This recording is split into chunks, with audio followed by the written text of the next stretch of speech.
我自己便不能来了。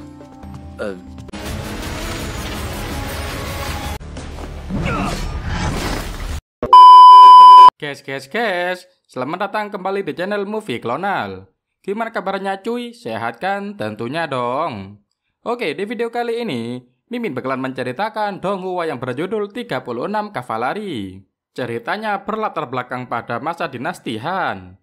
Kaisar Ming memberikan jimat burung walet baronggu kepada Ban Chao, seorang keturunan keluarga Xi, dan mengirimnya ke wilayah barat untuk mencari jalan untuk hidup selamanya, dan Buddha emas muncul dalam mimpinya. Selain untuk memenuhi keinginan kaisar, ia juga bertujuan untuk mencari asal-usul keluarganya dan mencari tahu orang yang menjebak dan membunuh ayahnya. Oke, tanpa berlama-lama, langsung saja kita gas alurnya dalam durasi 1 jam penuh. Let's go!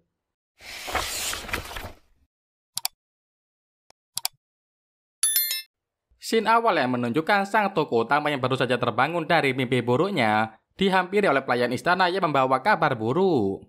Ban pergi menyalakan dupa untuk mendiang ayahnya yang mendapatkan tuduhan palsu.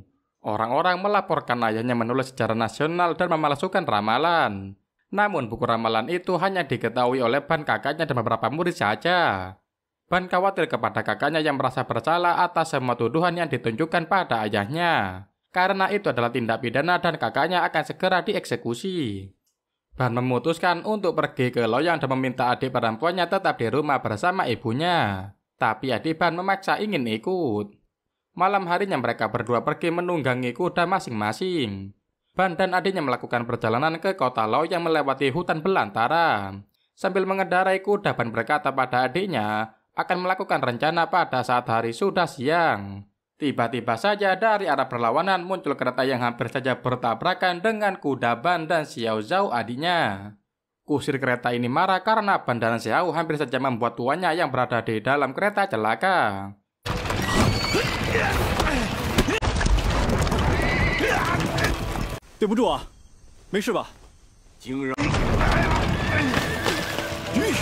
Saat kusir itu akan menghentikan bantuan, muda kusir itu memintanya untuk membiarkan Ban dan adiknya pergi.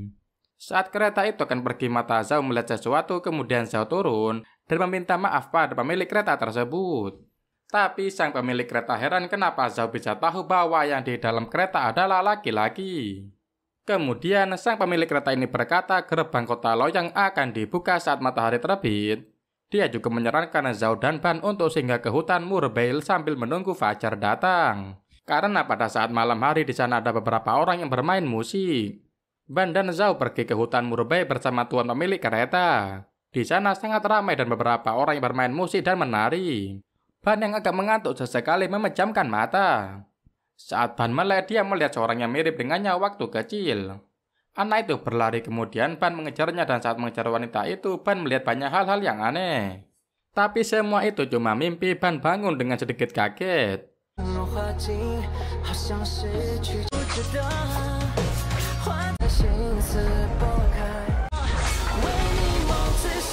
Kemudian Ban bercerita pada sang tuan. Ban mengatakan dia selalu mengalami mimpi buruk dan tidak bisa tidur nyenyak. Tapi ternyata sang tuan juga memiliki masalah yang sama dengan Ban.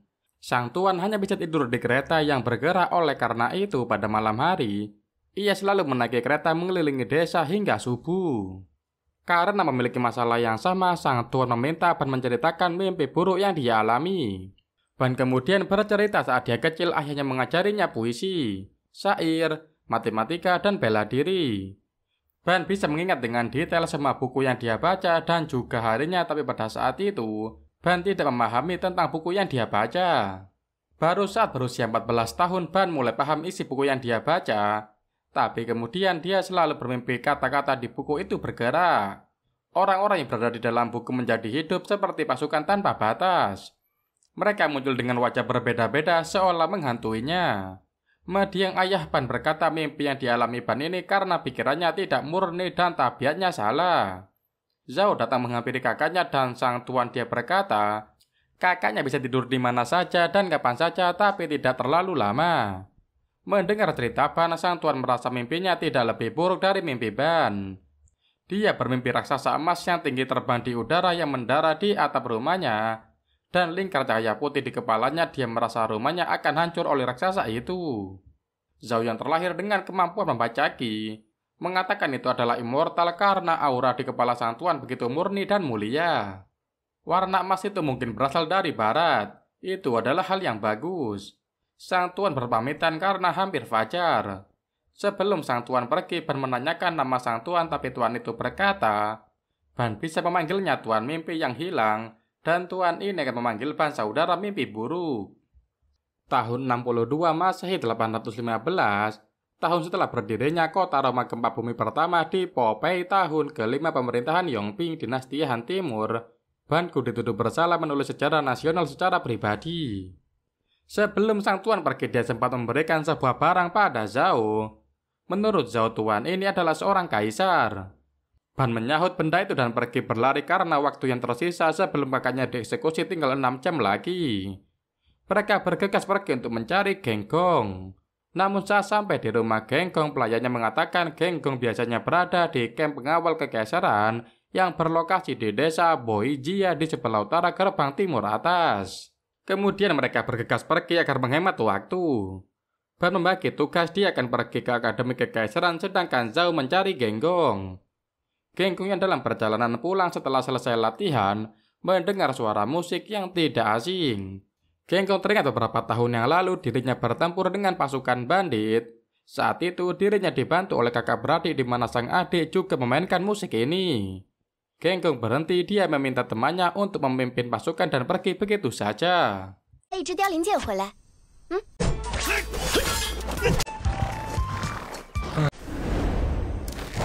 Sementara Ban Chao pergi ke makam Ban Biao, ayahnya, untuk menemui murid sang ayah.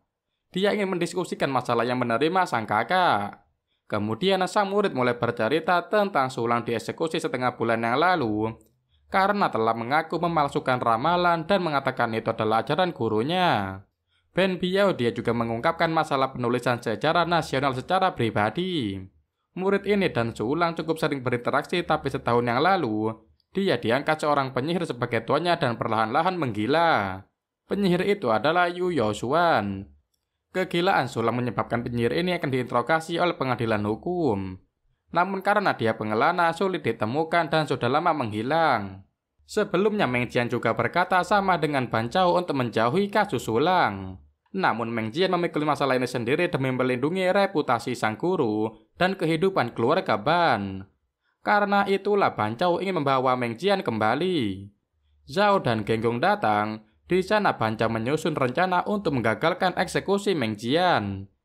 Ban meminta Zhongren untuk memimpin para cendekiawan dan membuat kegaduhan di atas tempat eksekusi. Namun sebagai seorang provokator, Zhongren mungkin beresiko tidak bisa mengejar karir masa depan. Menurut Zhongren itu bukan masalah, dia bisa sangat mudah mengajak teman-temannya membuat petisi dan protes. Namun dia tidak berani mengatakan pada mereka akan menyerbu tempat eksekusi. Karena begitu mereka sadar dengan apa yang dilakukan Ban, mereka akan mulai berpencar untuk mengamankan karir mereka. Tapi Genggong punya ide untuk bisa mengumpulkan para cendekiawan. Setelah lewat tengah hari, para cendekiawan telah berkumpul di lokasi eksekusi. Melihat Meng Jian juga bersiap di atas lokasi eksekusi, di sana Zhongren meminta pada petugas eksekusi untuk mengizinkannya memberikan anggur pada Meng Jian. Saat Zhongren dan Meng Jian meminum anggur, Jian melihat ke arah para cendekiawan. Dia mencari Fuyi, teman dekatnya. Zhongren pura-pura mabuk, dia mengatakan bahwa Meng Jian akan membuat syair. Kemudian Zhao membawa gitar ke atas tempat eksekusi.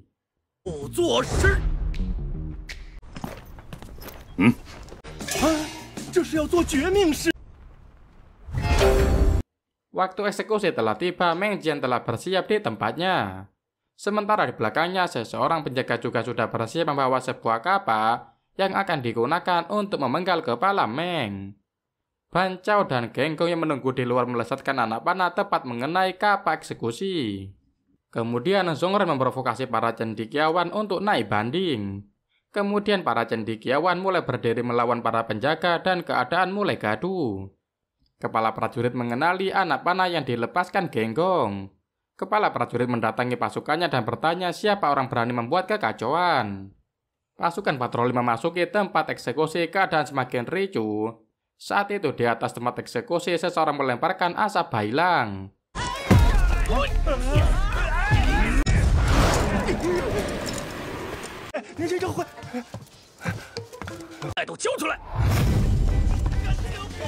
Jenderal Yan mengira asap itu sengaja dilemparkan oleh pasukan patroli.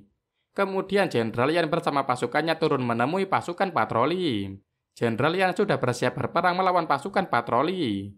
Jenderal meminta para cendekiawan untuk bubar. Namun saat perang akan terjadi mereka dicegah oleh menteri kerajaan.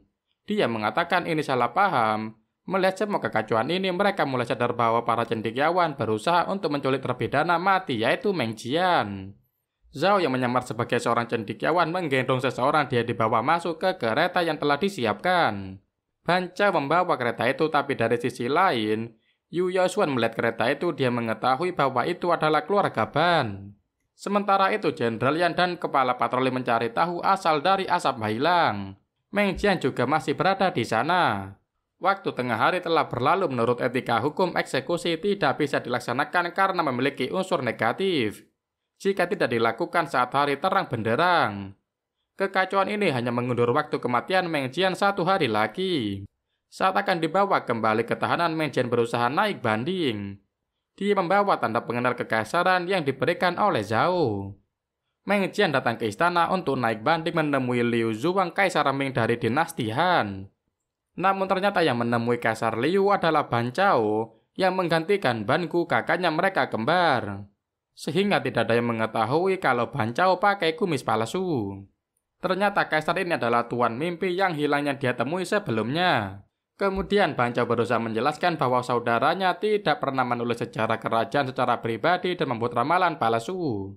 Dahulu keluarga Ban dan keluarga Ma dari dinasti sebelumnya adalah sejarawan yang sama. Ayahnya Ban Bayao mewarisi cita-cita leluhur untuk melanjutkan karya. Sejarawan agung mengungkapkan jiwa dinasti Han dengan hormat kepada kaisar. Sayangnya sang ayah tidak sempat menyelesaikan dan meninggal. Kakaknya Ban Gu berniat melanjutkan namun terlibat kasus besar terkait ramalan dan tafsiran.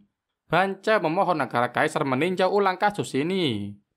Menurut Menteri Sulang yang pernah terlibat kasus yang sama mengatakan dia diarahkan oleh keluarga Ban.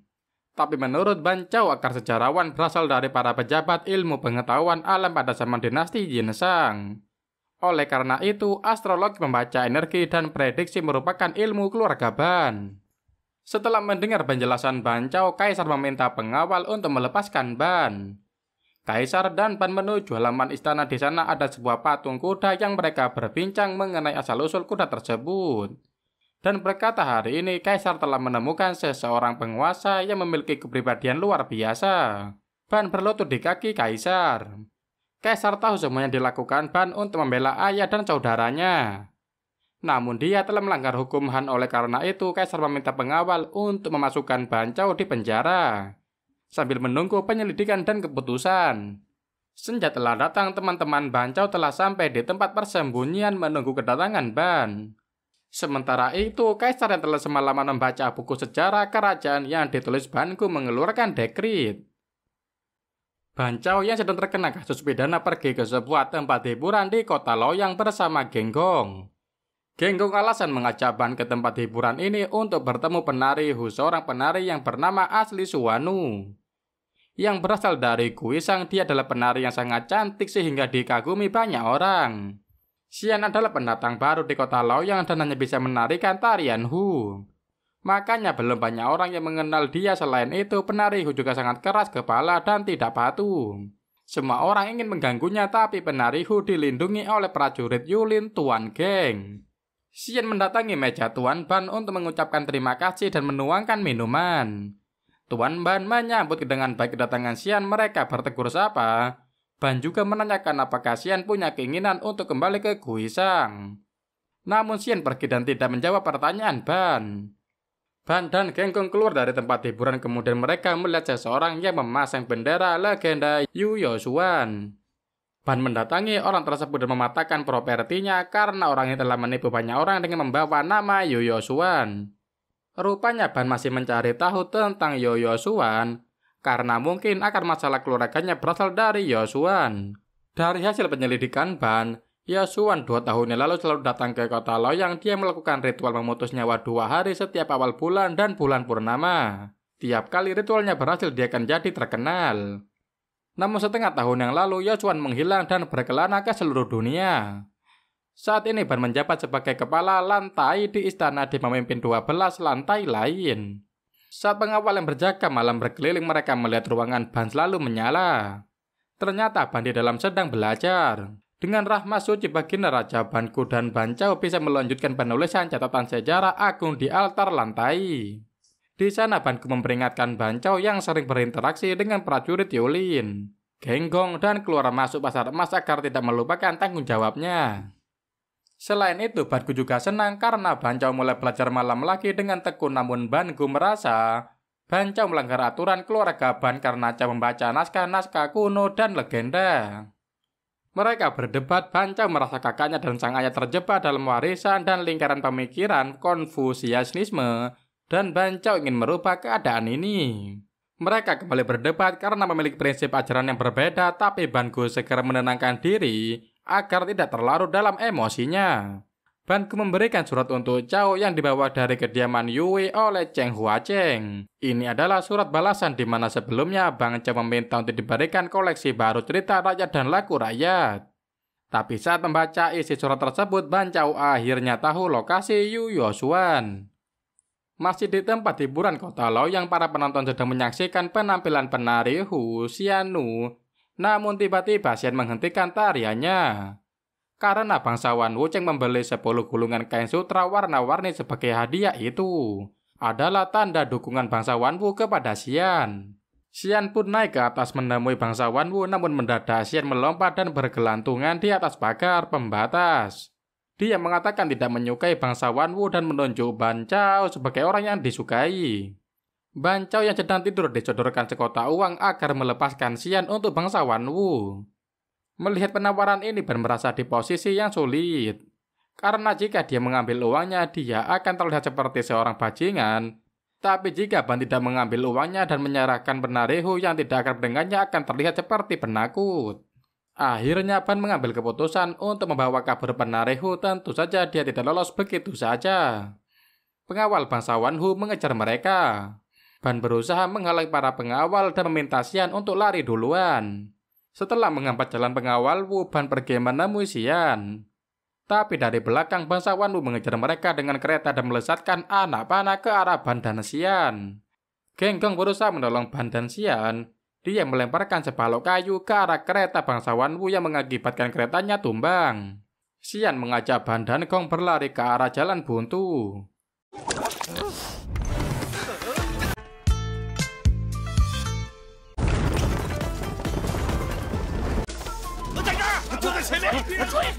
Di sana Xian melemparkan tali ke atas, namun saat sampai di atas Xian kabur sendirian meninggalkan Ban dan Gong.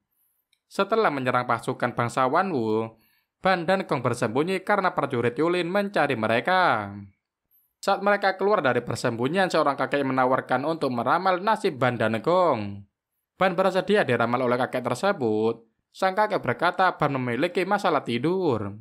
Karena ramalan kakek tersebut benar, Ban pun kagum. Dia meminta diramal lagi. Kemudian sang kakek meminta Ban untuk mengulurkan tangannya. Sang kakek menyayangkan tangan yang biasa memegang pedang sekarang memegang pena. Pedang yang dimaksud sang kakek bukan untuk membunuh, tapi untuk membuka masa depan yang cerah. Agar rakyat dapat hidup dengan sejahtera hingga ribuan tahun mendatang sampai para dewa mundur dari tugasnya. Kakek itu juga berkata Ban seharusnya tidak berada di tempat ini. Karena wilayah kekuasaan Ban berada sangat jauh di bagian barat. Di sana Ban akan menjadi seorang penguasa. Ban mulai memikirkan ucapan sang peramal. Dia mengajukan pengunduran diri tapi tidak disetujui sang kakek. Oleh karena itu raja mendatangi kediaman Ban untuk menanyakan alasan Ban ingin pergi. Ban mengatakan alasannya pergi ke bagian barat karena menemukan petunjuk dari beberapa naskah kuno bahwa pergi ke sana mungkin bisa menyelesaikan masalah tidurnya. Raja yang sama-sama memiliki masalah tidur mulai memahami Ban dan mengizinkan Ban untuk pergi. Dan juga memberikan identitas utusan agar lebih leluasa untuk pergi ke wilayah barat. Tapi raja juga meminta imbalan karena sudah membantu Ban memecahkan masalah tidurnya. Raja meminta Ban untuk membawa patung dewa emas dari barat secara diam-diam. Karena jika dibawa secara terang-terangan para pejabat istana pasti akan heboh. Raja memberikan tanda pengenal pada Ban dan Ban menerima perintah sang raja. Ban Chao dan Geng Gong sedang membicarakan hukuman mereka karena telah menyerang bangsawan Wu. Gong mendapat teguran dan denda gaji 1 tahun. Saat sedang berbincang mereka melihat pasukan Hukui lewat. Mungkin ini berkaitan dengan utusan pemerintah untuk melakukan serangan militer ke seluruh suku Xiongnu. Ban dan Gong melanjutkan perjalanan. Di sana Ban mengajak Gong untuk bergabung dengannya pergi ke wilayah barat.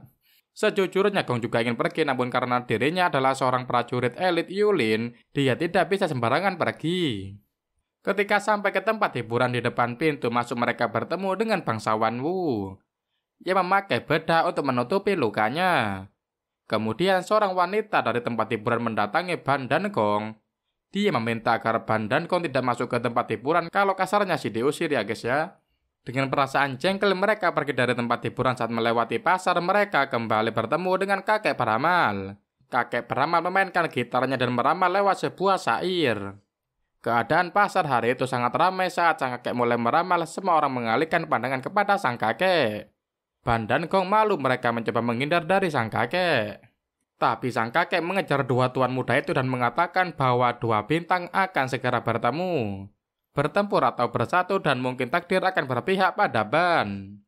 Kali ini Ban tidak percaya begitu saja karena sang kakek tidak punya mata untuk melihat fenomena langit. Tiba-tiba ada suara seorang wanita yang berkata dia adalah mata sang kakek. Dan juga mata untuk Ban dan Gong dalam perjalanan ke wilayah barat. Malam harinya saat Ban sedang belajar di ruangannya, dia didatangi oleh Kasim kecil yang memberikan pedang Veikon, pedang dari keluargamu. Pedang ini telah lama tidak bersuara, namun ketika Ban membuka pedang dari tempatnya, Kasim kecil mengatakan, Ban telah membangunkan jiwa dalam pedang ini. 我自己便不能来了。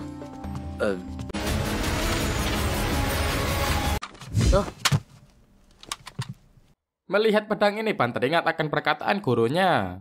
Meskipun dia memiliki bakat alami jiwa pedang, tapi karena pemikiran terlalu kacau sehingga sulit untuk sadar dalam waktu yang lama. Tujuan Kasim memberikan pedang ini pada Ban adalah sebagai benda simbolis karena perjalanan ke wilayah barat tidak bisa hanya bergantung pada bakat militer. Kasim Cailun meminta Ban membawa pedang ini pergi ke distrik aliran besi di pasar emas dan mencari tukang besi bernama Ki Huan. Orang ini akan menemani Ban pergi ke wilayah barat. Pagi harinya Ban dan Zhao pergi ke distrik aliran besi. Sesampainya di sana, mereka mendengar bunyi pukulan besi. Mereka menghampiri sumber suara ini berasal untuk bertemu dengan Hu Shiki. Tapi kedatangan Ban dan Zhao tidak disambut hangat oleh tukang besi. Kemudian Ban sambil menunjukkan badan yang diberikan oleh Kasim berkata bahwa dia tahu tukang besi ini adalah Hu Shiki. Setelah melihat pedang Ban, barulah Hu Shiki menyambut Ban sebagai tuan muda, tapi Ban bingung siapakah tuan muda yang dimaksud Huo. Setelah mendengar pertanyaan Ban, Huo mulai curiga pada Ban dan menyerangnya.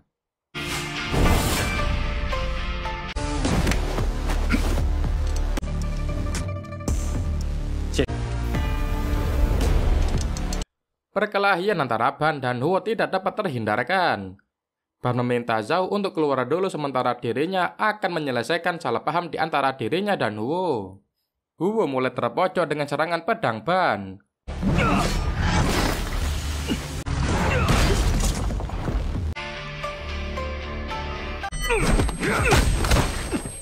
Huo bertanya teknik pedang apa yang Ban gunakan. Ban berkata teknik ini dia ciptakan sendiri dan belum mempunyai nama. Kemudian Zhao masuk berkata itu adalah teknik Wang Ran 11. Nama ini Zhao dapatkan karena kakaknya baru menciptakan 11 teknik pedang dan nantinya akan berganti nama sesuai jumlah teknik yang diciptakan Ban. Tuan Hu menanyakan tujuan Ban datang menemuinya dengan membawa pedang Kasim Cailun. Kemudian Ban menceritakan bahwa dirinya mendapat perintah dari Kaisar untuk pergi ke wilayah barat. Tapi saat Kasim Lun, orang kepercayaan Kaisar, mendengar kabar ini, Kasim Lun menyuruh Ban untuk membawa pedang ini pada Huo yang katanya akan mengikuti Ban pergi ke arah barat. Saat Huo bertanya ke arah barat mana mereka akan pergi, Ban berkata tidak tahu. Ban juga tidak tahu kapan mereka akan kembali. Meski begitu, Huo setuju untuk mengikuti Ban karena dalam perjalanan ke barat, kali ini Huo ingin bertemu dengan seseorang. Huo juga menanyakan apakah Ban tahu tentang pintu Zi. Menurut Zhao, pintu Zini mengikuti pencuri Zi dan pencuri Zi sendiri adalah adik dari Liu Xiaohu yang bijaksana. Tapi orang yang dimaksud Wu ini sebenarnya adalah orang dari keturunan Liu Xiaozi, pencuri besar yang beroperasi di kedua kota. Sementara itu di tempat lain, Liu Kai seorang pembuat kunci membuat semua orang yang ada di pasar heran karena dirinya bisa membuat janda Hu tergila-gila padanya. Sambil cengengesan menjawab pertanyaan orang-orang di pasar, kemudian dia masuk ke kedai janda Huo. Saat Kai masuk kedai ini telah ramai dipenuhi oleh orang-orang berbadan besar. Janda Huo berkata orang-orang ini mencari Kai, tapi berkat kedatangan orang-orang ini dagangan janda Huo sangat laris. Kemudian salah seorang dari gerombolan tadi berdiri dan diikuti oleh beberapa orang. Kai ketakutan melihat orang-orang ini, tapi ternyata Lu Chen pemimpin gerombolan ini memberi hormat dan meminta maaf karena tidak mengenali kesatria Liu. Ketua kesatria muda dan Lu Chen memperebutkan kesatria Liu untuk berada di pihak mereka. Sedangkan Kai hanya terduduk kebingungan karena tampaknya kedua kelompok ini salah mengira Liu Kai sebagai kesatria Liu. Tapi pada malam hari, Kai keluar dan berloncatan di atap-atap rumah, kemudian datang Ban yang mengungkap identitas asli Kai, yaitu Liu Penzi.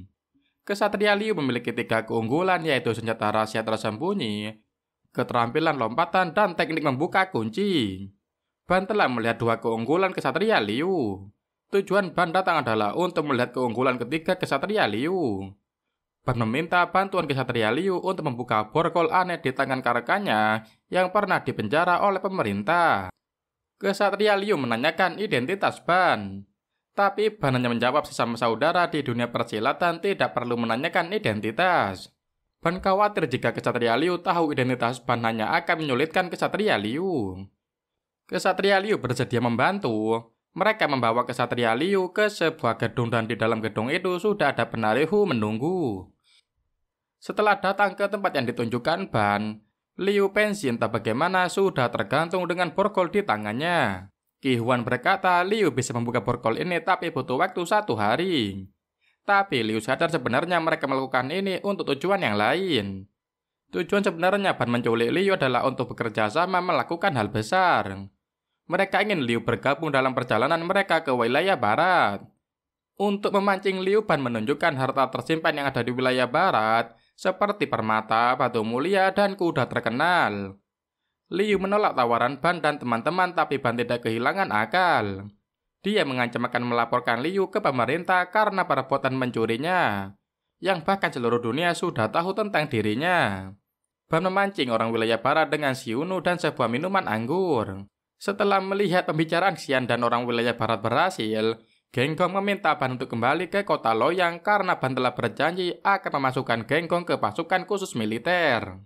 Tapi Ban berkata agar mereka melihat-lihat dulu karena sudah sampai di sini dan mencari beberapa orang pembantu. Orang yang dimaksud Ban adalah guru yang melatih pedang.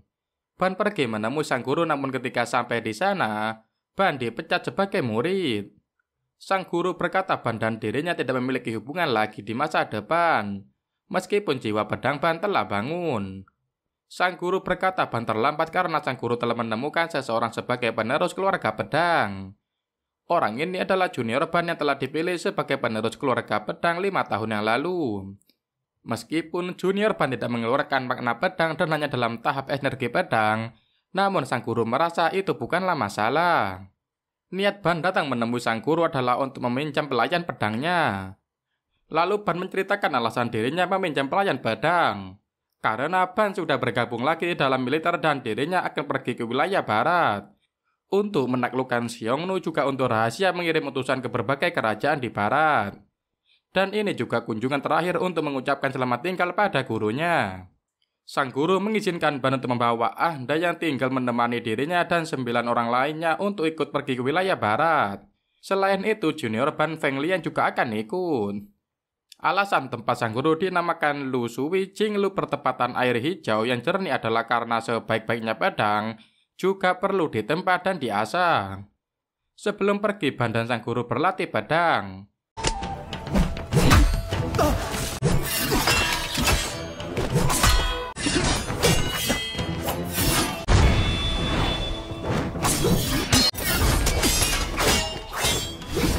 Sang guru mengatakan teknik Wang Ran 11 Ban tidak memiliki semangat. Kemudian sang guru menanyakan bagaimana Ban membangunkan jiwa pedang pada dirinya. Ban berkata jiwa pedangnya bangun ketika ia memegang pedang Fei Gong. Lalu sang guru menceritakan pedang Fei Gong ini adalah milik guru besar Mengsing dari keluarga Mu. Mengsing memerintahkan 3 murid untuk membawa benda simbolis dan keluar dari pengepungan. Dadakan mewariskan posisi guru besar kepada Tian Xiangzi. Di antara benda simbolis ini di dalamnya terdapat pedang Fei Gong. 3 murid yang keluar dari situasi pengepungan setelah selesai mewariskan jabatan segera kembali ke kota Yang. Tian Xiangzi pernah mengeluarkan Pang dengan posisi sebagai guru besar dan memerintahkan mereka untuk tetap tinggal tapi sia-sia.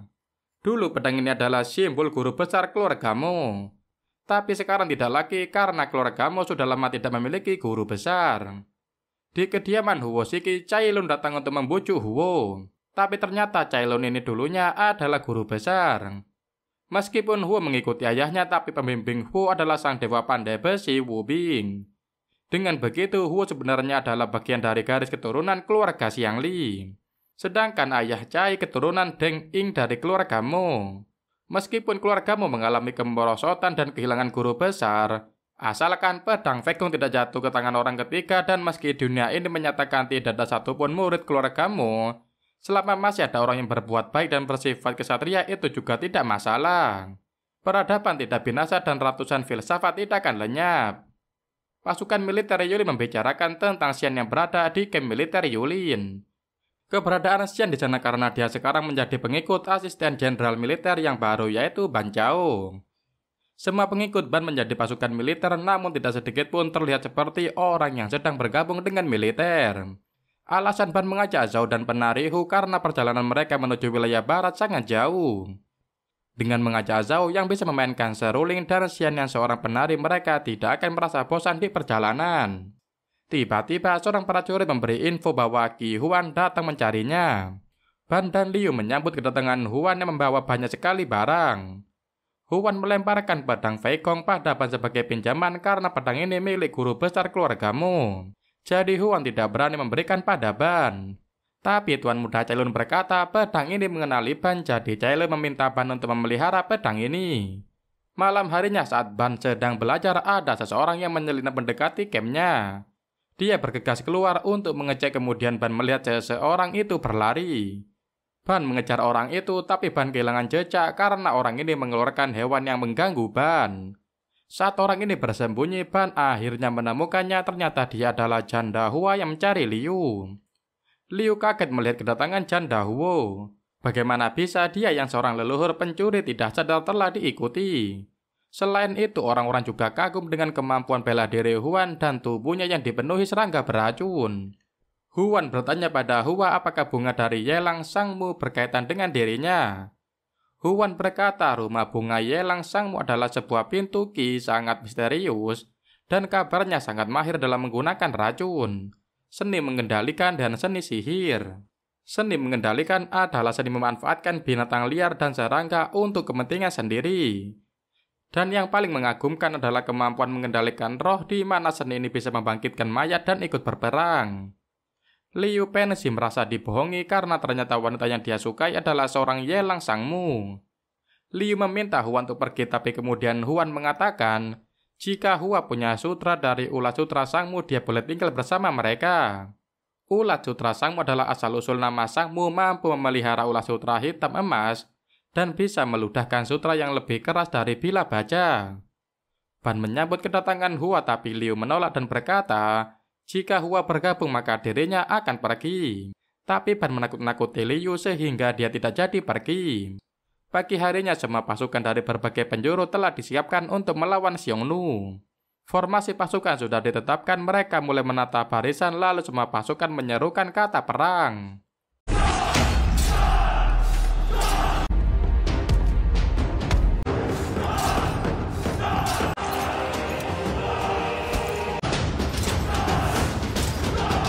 Ban meminta izin kakaknya untuk pergi berperang meskipun dari peperangan ini akan banyak mayat dan air mata darah yang tumpah, namun Ban bisa melantunkan sumpah yang dibuat oleh Bangu. Menulis catatan sejarah selalu melibatkan catatan peristiwa yang seharusnya mencakup pujian, kritikan kejelasan dan ketidakterbukaan, Namun Ban hanya melihat jejak sumpah yang tersembunyi, tapi mereka tidak pernah dihapus oleh pena sejarah. Ban pergi untuk mencari mereka dalam perjalanan ini. Di dalamnya tentu saja ada pencapaian prestasi, karena semua orang punya mimpi dan ingin mewujudkannya. Ban Gu mengizinkan Ban pergi tapi meminta Zhao untuk tetap tinggal. Tapi karena tidak ada yang bisa melawan keinginan Zhao, akhirnya Ban Gu mengizinkan Zhao untuk pergi dan berpesan pada Ban Gu untuk menjaga Zhao baik-baik. Ban dan teman-teman melakukan perjalanan ke wilayah barat dan telah berkemah di benteng Jiu Kuan selama 10 hari. Tapi mereka tidak melanjutkan perjalanan karena menunggu pasukan Lu Suiqiang dari suku Hu untuk datang bergabung. Chan Yu Selatan juga mengirimkan pasukan untuk pergi melawan Xiongnu meskipun Chan Yu Selatan juga merupakan rang Xiongnu.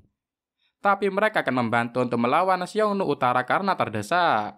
Tiba-tiba di perjalanan Liu Pengzi mencium aroma darah, kemudian mereka mencari asal bau itu. Di sana seorang pria tergeletak bersimbah darah. Orang itu adalah pasukan pengintai dari pasukan Yue Qing. Tampaknya pembunuh ini baru dilakukan setengah jam yang lalu, mungkin pelakunya belum jauh. Ban mulai mencari tahu kemana para pembunuh ini pergi dari jejak kaki kuda yang tertinggal. Dari atas tebing Ban melihat kelompok pengintai Xiongnu, kemudian Ban menembaki mereka dengan anak panah. 你去报告，我们先追。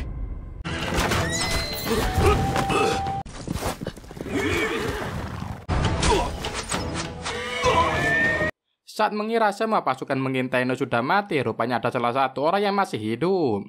Meskipun tubuhnya telah penuh dengan anak panah. Ban dan teman-teman berusaha melawan orang ini, tapi karena badan besar dan kekuatannya besar, dia berhasil kabur.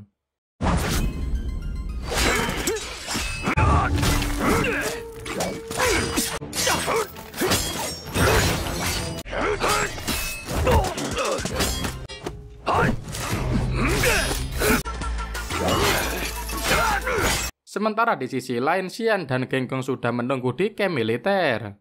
Genggong yang penasaran dengan orang Hu bertanya apakah suku Hu memiliki seorang jenderal. Kemudian mulai bercerita dahulu di wilayah barat daya, ada sebuah kerajaan besar bernama Persia hingga akhirnya kerajaan Persia bertemu dengan orang Sparta. Raja Sparta Leonidas mempertahankan gerbang air panas, berjuang hingga mati menghalangi pasukan besar Persia selama 3 hari. Kemudian orang Persia menemukan seorang pengkhianat yang membawa pasukan Persia ke sebuah jalan kecil, membelok ke belakang pasukan Sparta dan melancarkan serangan hingga akhirnya semua pasukan Sparta gugur. Namun Genggong menganggap Raja Sparta ini hanya memiliki keberanian tanpa kecerdasan strategi. Di sisi lain, Zhao sedang mengobrol dengan seorang prajurit, tapi Zhao tidak fokus dan hanya menatap sebuah pesan yang berisi tentang Yu Yosuan. Sang prajurit mengatakan pantas saja selama ini Zhao selalu mencari tahu dan bertanya pada orang-orang lokal mengenai Yu Yosuan. Menurut informasi dari orang-orang Yosuan pergi ke wilayah barat. Xuan Ying sang prajurit akhirnya tahu bahwa Zhao bersaudara pergi untuk membalas dendam pada Yu Yosuan. Sementara itu skema penyerangan terhadap Xiongnu sudah ditetapkan.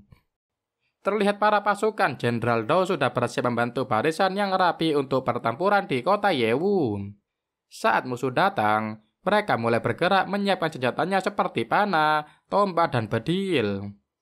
Tampak dari kejauhan musuh dari bangsawan Huyan mulai semakin dekat. Tak lama kemudian pertarungan itu dimulai. Pasukan bangsawan Huyan memacu kudanya dengan lebih kencang untuk menyerang. Dan saat itu juga pasukan Jenderal Dou melepaskan panah ke bangsawan Huyan. Cukup banyak panah yang mengenai kuda dan pasukan bangsawan Huyan. Pasukan bangsawan Huyan dengan kudanya melaju menabrakkan diri ke pertahanan pasukan Jenderal Dou dan melakukan pengepungan dari 2 sisi. Jenderal Dou juga mengerahkan pasukan berkudanya agar tidak terkepung dengan menyerang kedua sisi juga. Pasukan kuda Jenderal Dou pun mulai bergerak dan menyerang pasukan bangsawan Huyan.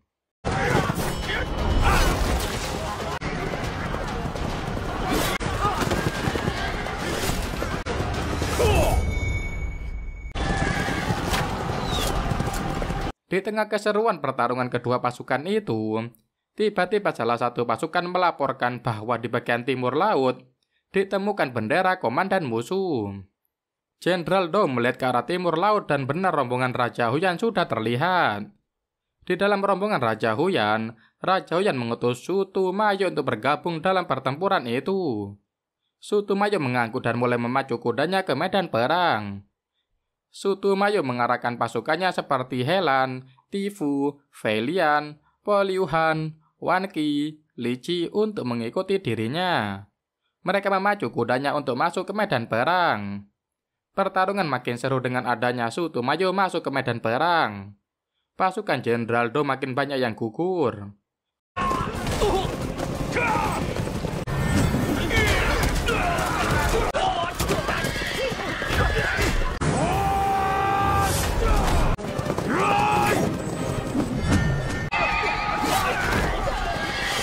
Melihat hal itu, Jenderal Do memerintahkan Li Teng memimpin 500 prajurit bersenjata untuk menutup celah.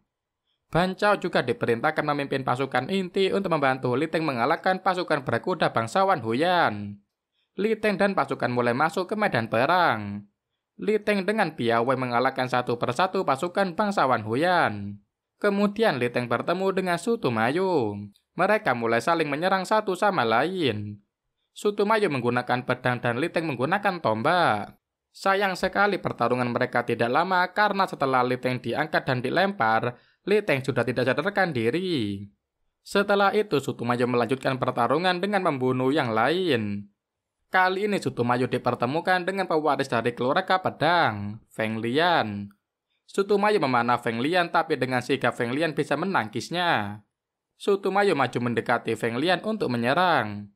Serangan demi serangan Su Tumayo lakukan dan berhasil membuat Feng Lian terpental lalu tak sadarkan diri. Dari situ Su Tumayo berkata ke Feng Lian yang terkapar kalau dia terlalu berani menuju medan perang tanpa mengenakan zirah dan itu bodoh sekali. Di sisi lain Liu Pensi sambil bersembunyi dengan membawa panah bersiap untuk menyerang Su Tumayo. Tak lama kemudian Liu Pensi langsung melepaskan anak panahnya ke kuda yang ditunggangi Su Tumayo. Panah itu tepat mengenai kuda. Kuda langsung terjatuh dan membuat Su Tumayo ikut terjatuh juga. Namun ternyata di depan Su Tumayo sedang berdiri Ban Chao yang juga bersiap untuk menyerang. Ban Chao dan Su Tumayo bertarung tapi hanya sebentar. Karena setelah kaki Ban Chao ditangkap kemudian dilempar, Ban Chao terkapar tidak sadarkan diri. Su Tumayo pergi dan kembali menyerang yang lain. Pertarungan semakin seru. Feng Lian dan Ban Chao sudah sadar lalu mulai menyerang lawan. Tak sedikit lawan yang sudah dibunuh mereka.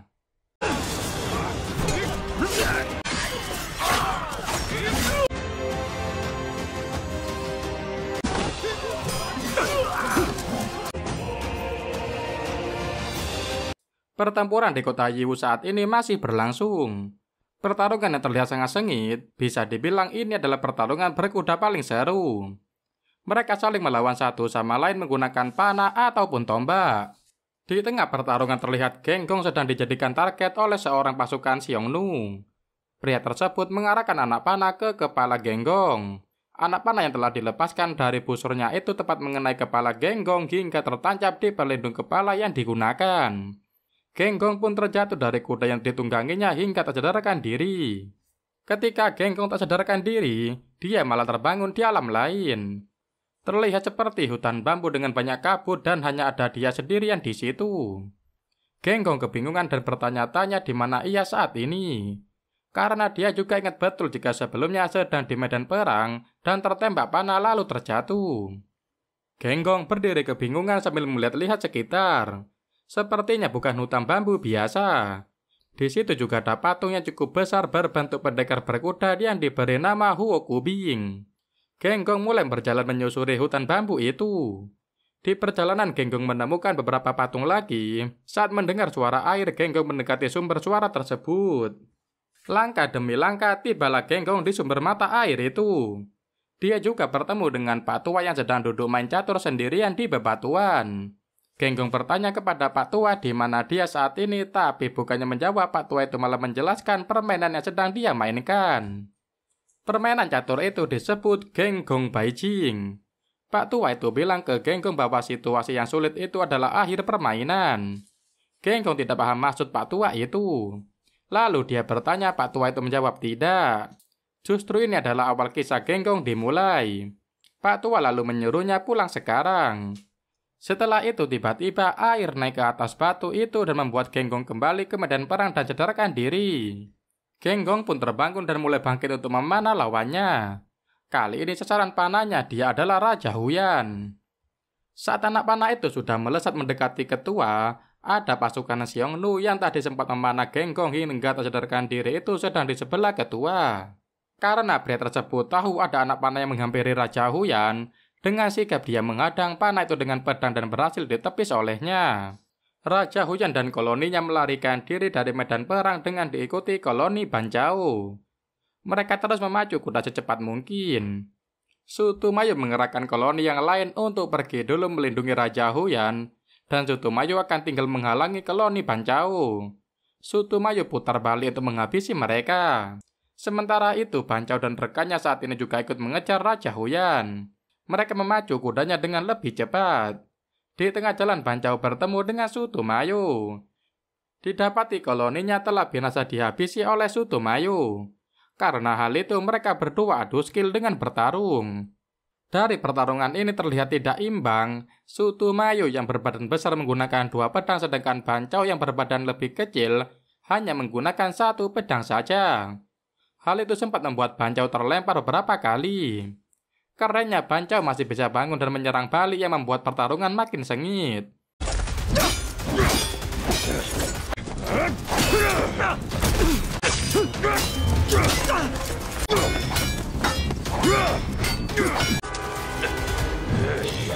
Saat Banjao menemukan celah untuk mengalahkan Su Tumayo, dia mulai intensif menyerang dan benar 1 pedang Su Tumayo bisa dipatahkan. Setelah itu Banjao menyerang kembali dan pedang keduanya pun terlepas.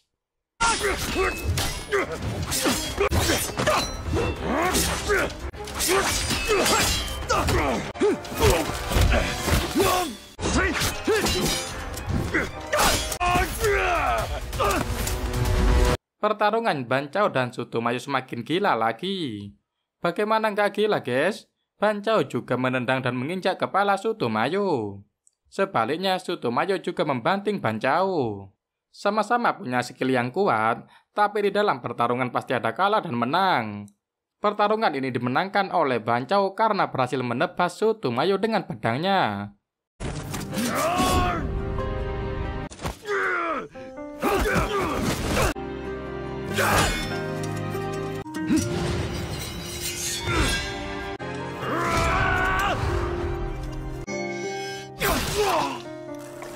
Tak terima dengan kekalahannya, Su Tumayo sambil menahan sakit di dadanya bilang kemenangan Banjao kali ini hanya sementara. Kemudian negara Sasan, Jushi dan Yutian akan dikendalikan oleh bangsawan Huyan dan orang Han tidak boleh datang ke padang rumput dan padang pasir. Karena bangsawan Huyan adalah penguasa atas langit dan bumi. Hal itu direspon oleh Banjao bahwa dia lupa memberitahu sesuatu terhadap Su Tumayo. Sebenarnya selain pangkat asisten panglima militer dari Jenderal Dougu, Banjao punya identitas lain. Dia adalah pemenuh impian untuk Kaisar Agung dinasti Han. Negara yang disebutkan Su Tumayo tadi seperti Sasan, Jushi dan Yutian akan Banjao datangi satu persatu untuk diajak bergabung dengan dinasti Han bersama-sama melawan Xiongnu. Setelah tak kuat menahan sakit, Su Tumayo ambruk dan mati. Suasana menjadi sepi dan mulai Banjao pergi meninggalkan Su Tumayo. Setelah pertempuran di kota Yuwu berakhir, Banjao dan Genggong yang sedang berkuda dengan santai. Tiba-tiba dia memanggil dan memberitahu kalau Banjao dan Genggong dipanggil Jenderal Dou. Banjao dan Genggong pun pergi menemui. Setelah bertemu dengan Jenderal Dou, obrolan dimulai dari Jenderal Dou yang membahas Genggong adalah pemanah dewa. Jenderal juga mengakui Genggong benar-benar sebanding dengan Li Guang dari dinasti sebelumnya. Jenderal Dou juga menyebutkan Li Guang panahnya bisa menembus harimau dan batu sedangkan panah Genggong bisa menembus dan mematahkan tongkat bendera bangsawan Huyan. Karena dirasa berlebihan, Genggong berpendapat lain bahwa Li Guang memiliki keahlian di depan barisan pertempuran tidak sepertinya.